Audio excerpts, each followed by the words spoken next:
Sargento Byron, ou Byron Estrelas do Mar, nasceu em Aracaju e foi criado no bairro Atalaia, onde reside até hoje. Filho de Dona Iraci e seu Hercílio, formou-se logo cedo em Direito e entrou para a Polícia Militar, onde sempre se envolveu com causas sociais.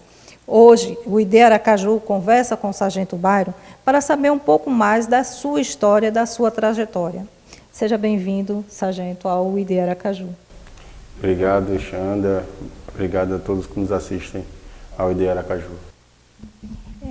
Sargento, eu quero começar essa entrevista remontando à infância, né? O senhor falou que vem de uma família grande, né?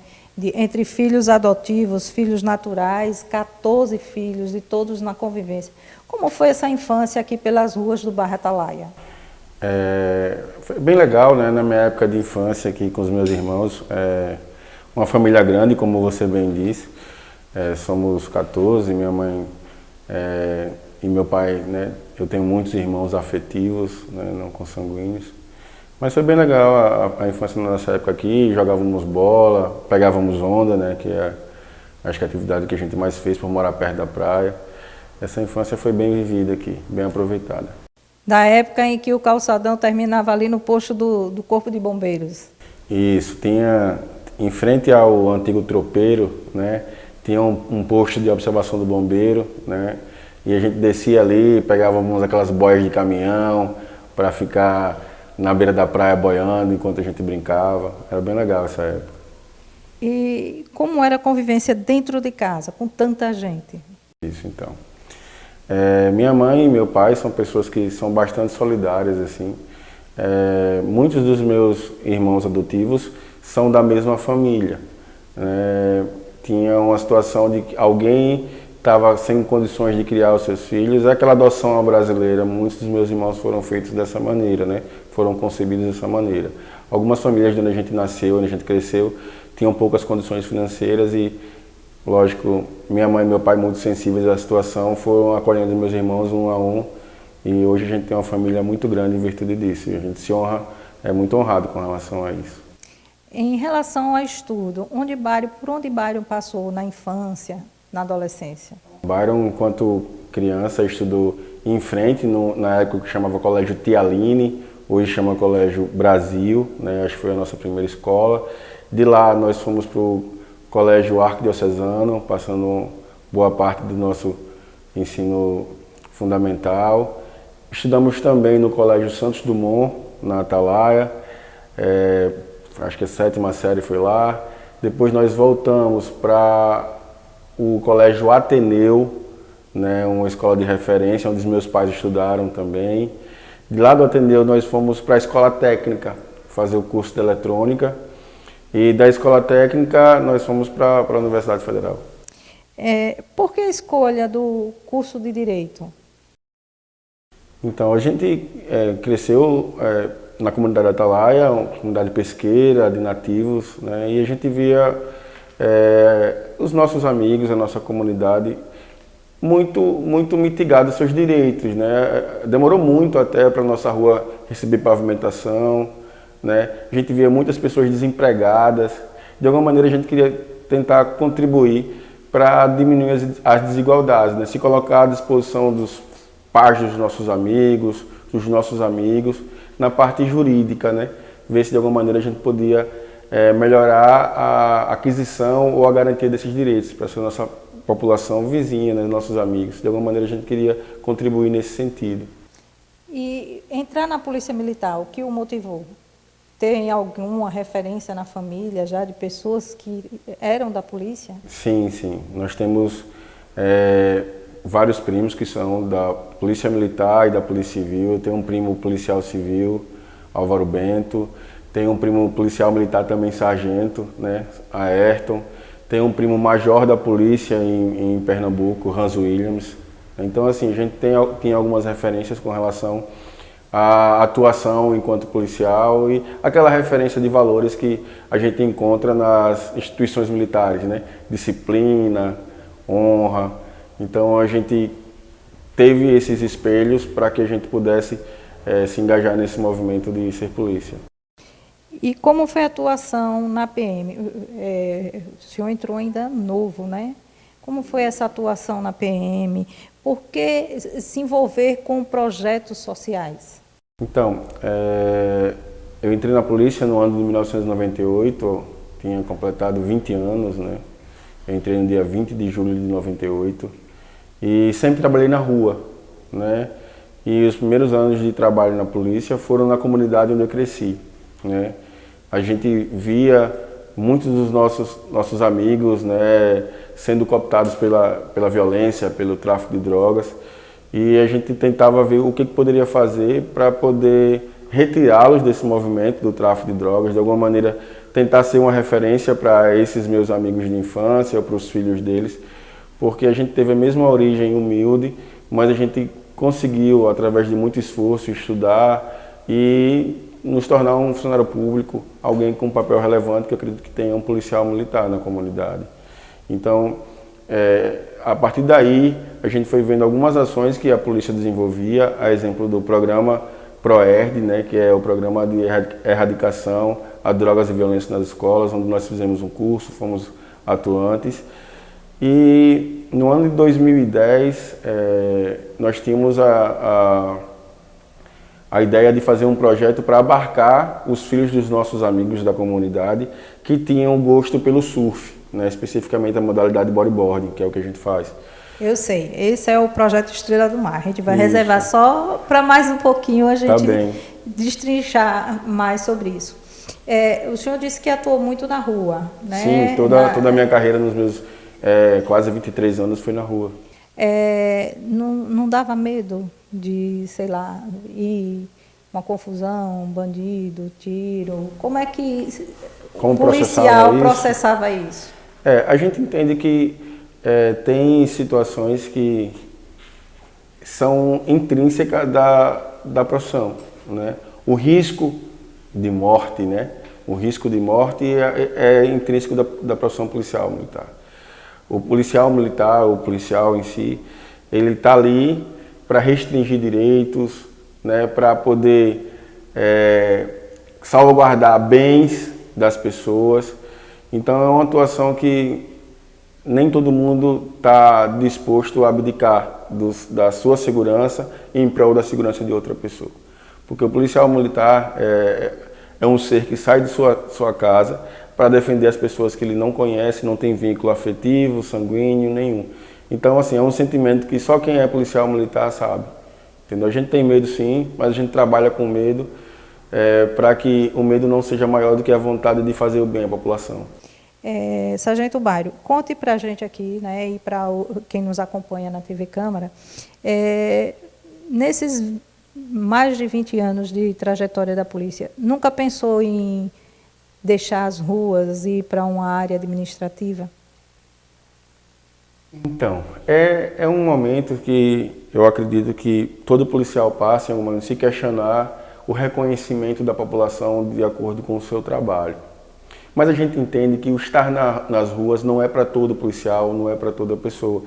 Na verdade, existem momentos da profissão que você em algum momento se reflete, será que eu estou sendo reconhecido bastante pela atuação que eu tenho, pelo empenho que eu tenho, pela vontade de ajudar a população?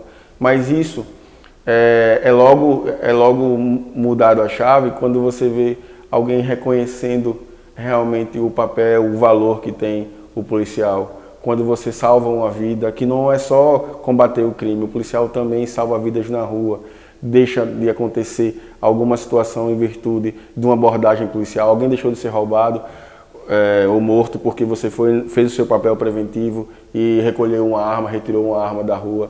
E no momento em que você vê o cidadão batendo palma para a polícia, quando ela de alguma maneira contribuiu para o seu benefício, a sua vida preservada, e você esquece tudo que, na verdade, são poucas pessoas que não têm o reconhecimento da atuação da polícia como algo realmente importante, então você se apega ao maior número de pessoas que aplaudem, que batem palma pelo serviço que é prestado.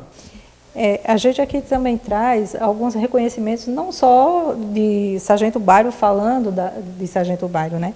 Mas algumas pessoas. Vamos ouvir aqui, né, uma pessoa que sempre o acompanhou. Bairo é um cara fantástico, um grande amigo, um grande irmão, um grande pai de família. passou os últimos 10 anos aqui, Byron, nessa cadeira aqui ao nosso lado, defendendo a sociedade, dias, noites, várias operações, nos diversos locais, por todo o estado de Sergipe. E hoje a sociedade aracajuana lhe concede um mandato para que você possa representar o povo de forma digna, com muita austeridade. Nós confiamos muito em você, sabemos que você vai fazer um grande trabalho.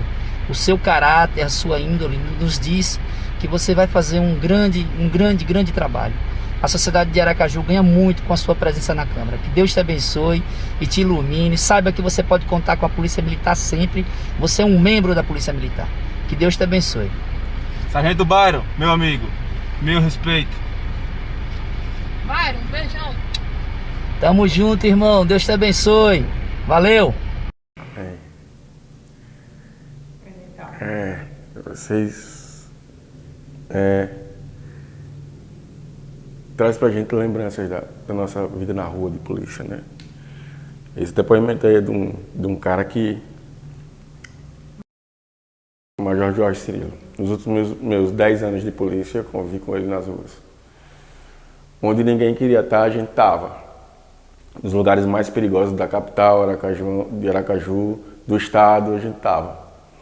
Então, assim, o reconhecimento do seu comandante enquanto a sua atuação junto à sociedade, né, é de emocionar, porque você vê o quanto o seu empenho, a sua vontade de ajudar valeu a pena, entendeu? É difícil, assim, segurar a lágrima, porque o cara é um cara que está sempre nas ruas. A gente ainda tem mais surpresas, viu? Sargento, a gente está finalizando esse nosso primeiro bloco. O ID Aracaju volta já já, nesta edição, conversando com o vereador por Aracaju, Sargento Byron. Até já.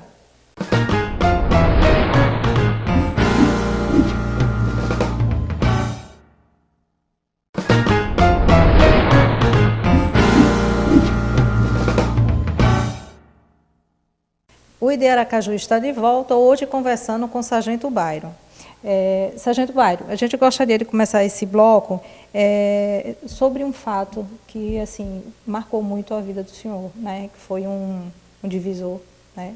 Eu acredito, na vida, que foi a morte do seu primo, né? E que daí surgiu o trabalho social que o senhor desenvolve até hoje. Nos conte como foi toda esse ocorrido com o primo, né? O Costela, não é isso? Em 2010, logo no começo de 2010, a gente tinha, esse meu primo foi meu aluno de surf, né? Ele foi meu aluno de bodyboard. Eu que coloquei ele para poder fazer a prática do esporte. E ele, como eu, a gente cresceu na mesma casa, cresceu junto, e eu, por ter tido destaque, estudado um pouco mais, ter me formado, tinha acabado de me formar, me formei em 2009, a gente queria trazer para a comunidade da Atalaia uma alternativa de esporte como transformação. Então, aquelas crianças das escolas como Anísio Teixeira, Santos Dumont, que são próximos à nossa casa, da Coroa do Meio, como Juscelino Kubitschek, nós traríamos ela para o esporte de forma gratuita. Então, eu seria a ligação institucional com as escolas, por ter formação, referência enquanto cidadão, enquanto policial, e ele seria contrato com as crianças.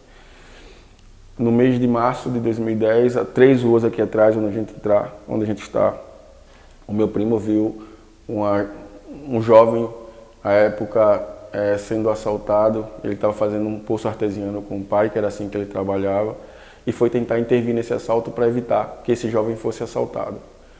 O bandido sacou da arma de fogo e desferiu 3 tiros nele, ele vindo a óbito. Ainda no local mesmo?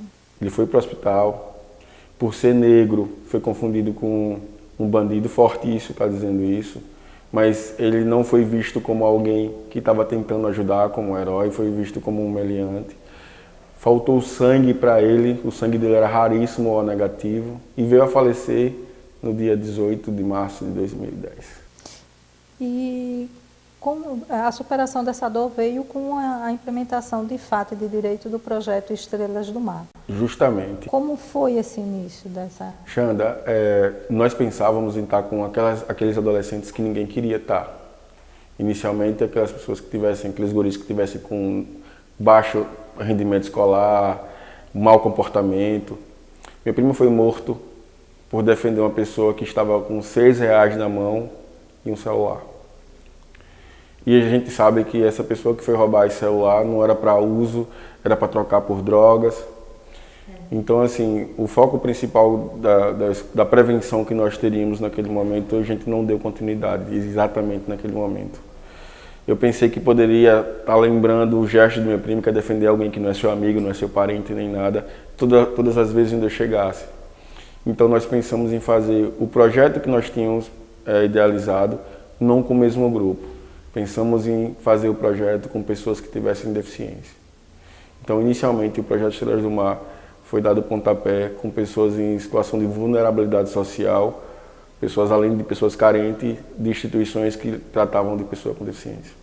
E como é toda a logística do projeto? Então, hoje o projeto ele tem por volta de 135 famílias cadastradas, né?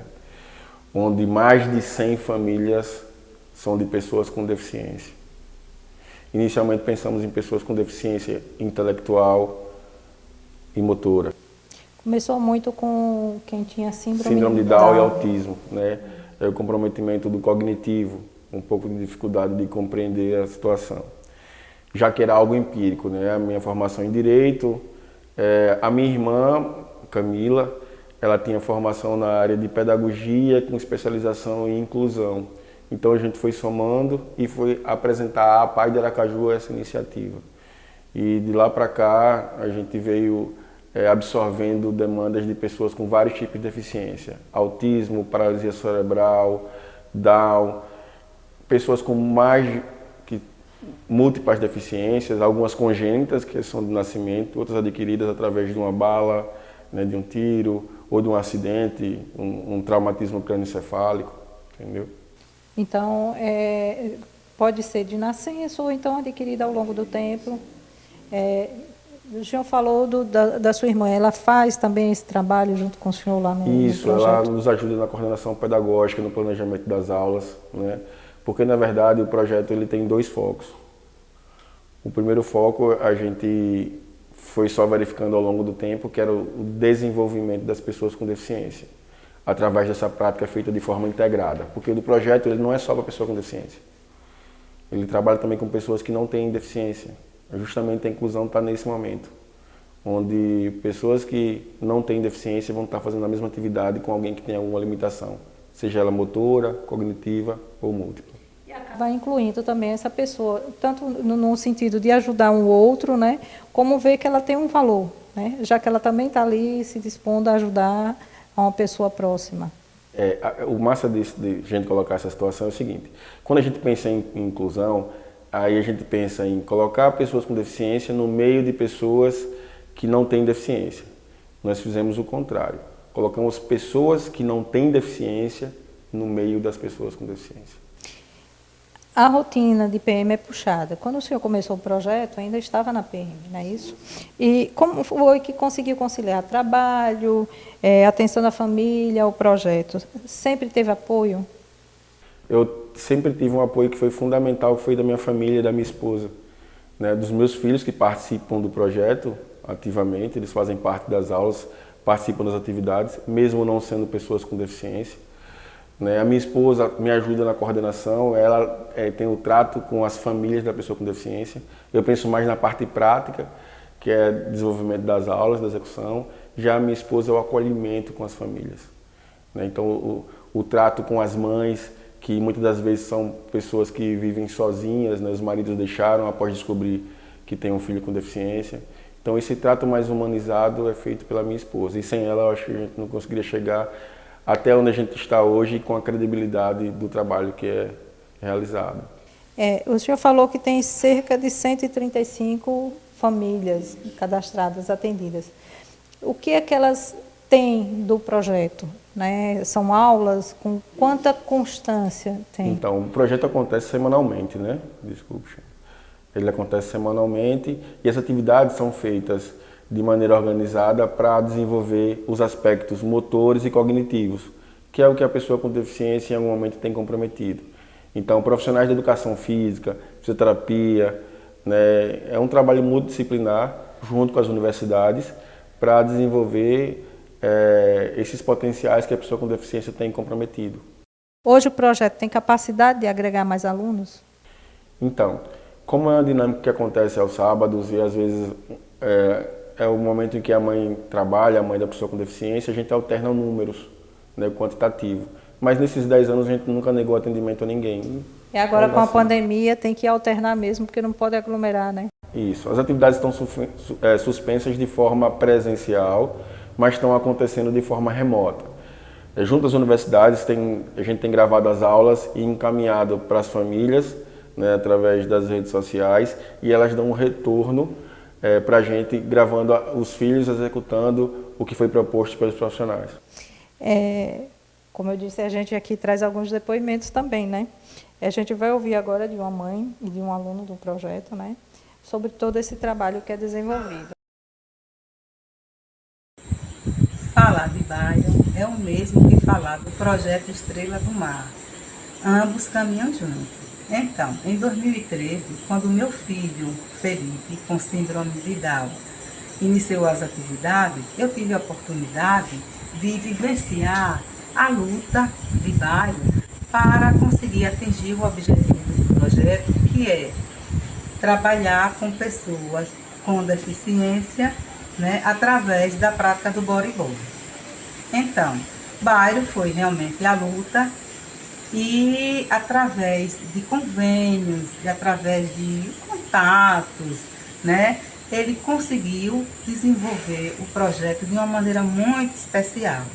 Hoje, o projeto abraça uma quantidade significativa, né, de pessoas com deficiência e todas assim sendo bem assistidas. Inclusive, eu sou prova disso que o meu filho permanece no projeto e eu sou uma pessoa muito grata, né, a tudo que foi adquirido por ele, né. Então, Byron, eu só tenho que lhe agradecer, né, essa iniciativa sua de dar continuidade a esse projeto, certo? E você com Anne realmente estão de parabéns, merece todos os nossos aplausos por dirigir assim com maestria esse maravilhoso projeto, né? Que tem uma repercussão maravilhosa, não só no nosso estado, como em outros locais. Pois é, Byron, você merece o meu abraço. Oi, Byron.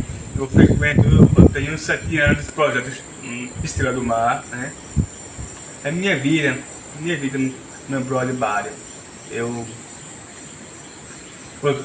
tô agradecendo para você, agradecer para o projeto Estrela do Mar, projeto, né? Que eu frequento mais ainda mais, que meu brother, porque meu brother tá dentro do meu coração aqui, a gente tá muito felicidade. Um beijo, Byron. Você é o cara, você é meu especial, por mim, Byron. Obrigado, Byron. Eu te amo. Eu também frequento, Byron, porque eu gosto muito de você, meu brother. Você é o cara. Um beijão, brother. Valeu, Byron. Valeu, meu brother. Esse foi um dos depoimentos, né, que a gente pegou. Esse é o Felipe, né? Felipe, ele sempre quis ser surfista e quando a mãe dele teve conhecimento, né, ela tinha muito receio, né, porque é uma atividade que tem risco, né, no mar e tal. Mas eu acho que a vontade que ele teve, né, demonstrou para a mãe de aprender, de participar, superou o meio da mãe. Mãe, independente de o filho ter deficiência ou não, ela quer proteger o seu filho. Né? Mas eu acho que a mãe dele deixou ele sonhar, deixou ele voar, né? Voar no sentido de querer um pouco mais. Felipe realizou o sonho dele de conhecer o melhor atleta do mundo através da gente.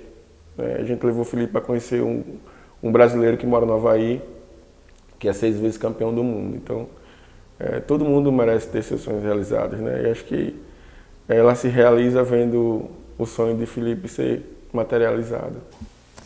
Bom, a gente está finalizando mais este bloco, ainda temos mais um, né? Que aí a gente vai entrar agora mais um pouco do Byron que seguiu a carreira política, né? O ID Aracaju volta daqui a pouquinho.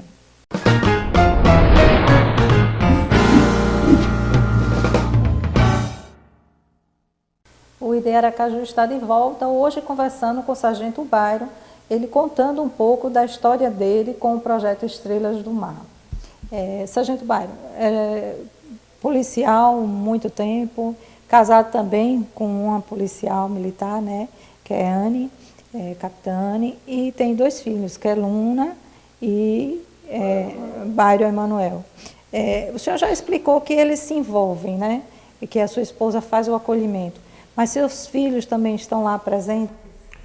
Então, desde o início, né, a Luna é um pouquinho mais velha, fez agora 14 anos, então ela começou primeiro no projeto que o Byron Emanuel, né, que a gente chama de Zeca, ele mesmo se intitula Zeca, então ela começou muito cedo.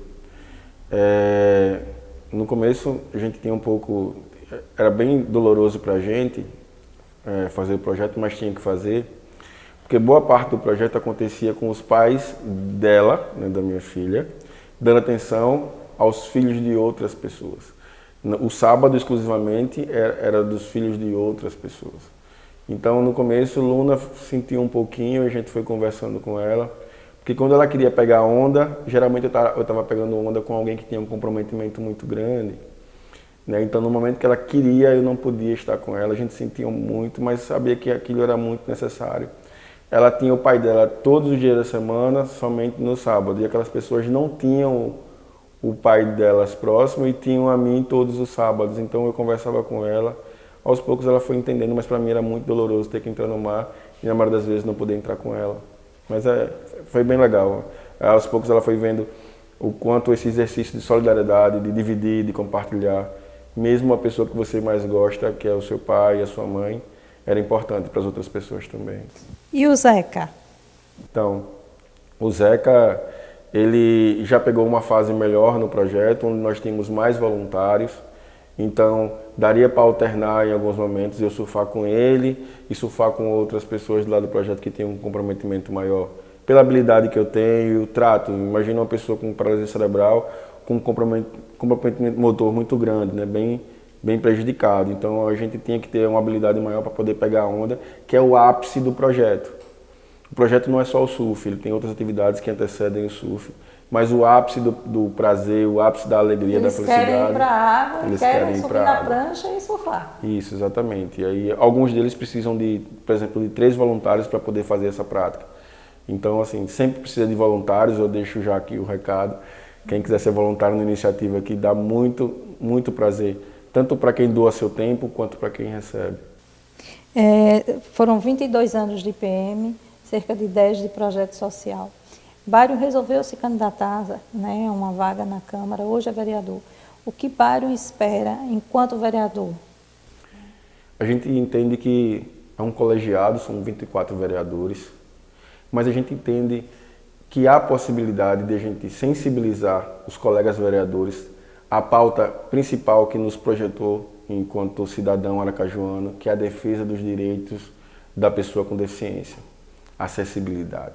Então, hoje, nós fazemos parte do Legislativo, querendo contribuir para a garantia, a efetivação e avanço nos direitos relacionados à pessoa com deficiência. E o que o motivou a disputar uma vaga na Câmara?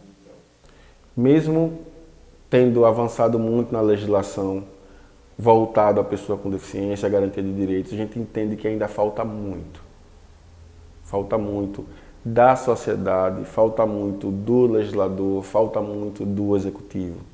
E a gente imagina e a gente tem certeza que pode contribuir positivamente para a melhoria, a efetivação e garantia desses direitos. Então, o que nos motivou a participar do pleito eleitoral e hoje estarmos vereadores é justamente a vontade de defender os direitos da pessoa com deficiência, a melhoria em todos os aspectos para o povo aracajuano, né, pela nossa experiência, pela nossa trajetória.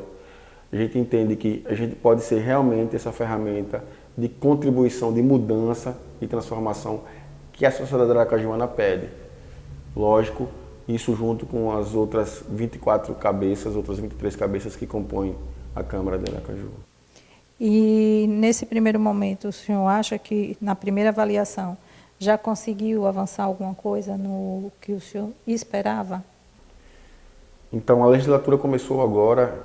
Hoje a gente, e todos os assuntos, todas as temáticas estão voltadas à saúde da pessoa. O movimento hoje está em prol da vacinação, né? As pessoas hoje estão morrendo. Nenhum país, nenhuma capital estava preparada para um momento como esse de pandemia. Então hoje os nossos esforços são de questões imediatas, que é o avanço da vacina, estabelecer os grupos prioritários de vacina. A gente vê profissionais, exemplo, de segurança pública morrendo aí, de assistência também, porque algumas profissões podem ser feitas de maneira remota, mas o auxílio assistencial que ocorre, o auxílio da segurança pública não pode. Então essas são as profissões que em qualquer momento, em guerra, pandemia, vão estar sempre em evidência. Então eu acredito que a gente tem que, de alguma maneira, contribuir para que esses profissionais não levem para suas casas, para os seus filhos que ficaram em casa se preservando, a doença que a gente tenta combater nas ruas. A gente já está chegando ao final da nossa entrevista hoje, mas antes a gente queria, né, colocar aqui um depoimento de uma pessoa que é fã incondicional, né?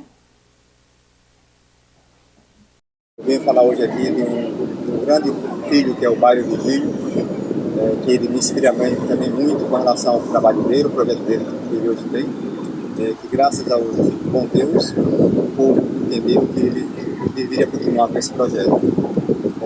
Então eu tenho muito orgulho desse cidadão, chamado Bairro Vigílio, que é o meu filho, eu prezo muito.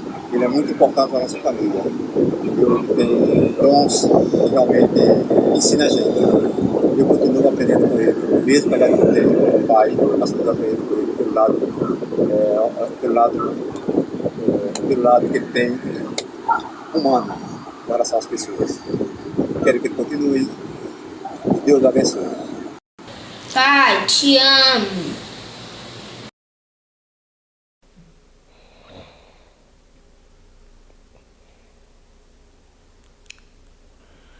Eu acho que é a melhor maneira de a gente ensinar alguém é através dos exemplos. Então eu tento passar um pouco que eu recebi do meu pai, da minha mãe, que é uma pessoa fantástica, para os meus filhos.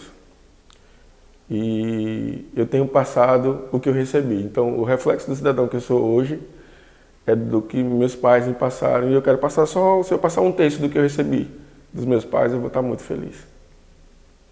Obrigado. Nada.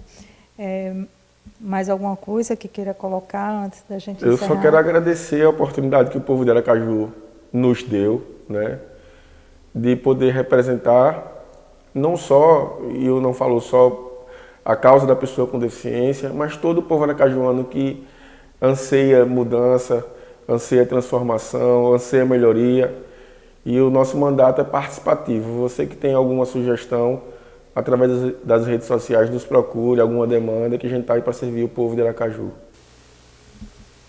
Muito obrigado por nos conceder essa entrevista. O ID Aracaju está chegando ao final. A gente retorna numa próxima edição com mais uma entrevista, mais uma história de vida. Até lá.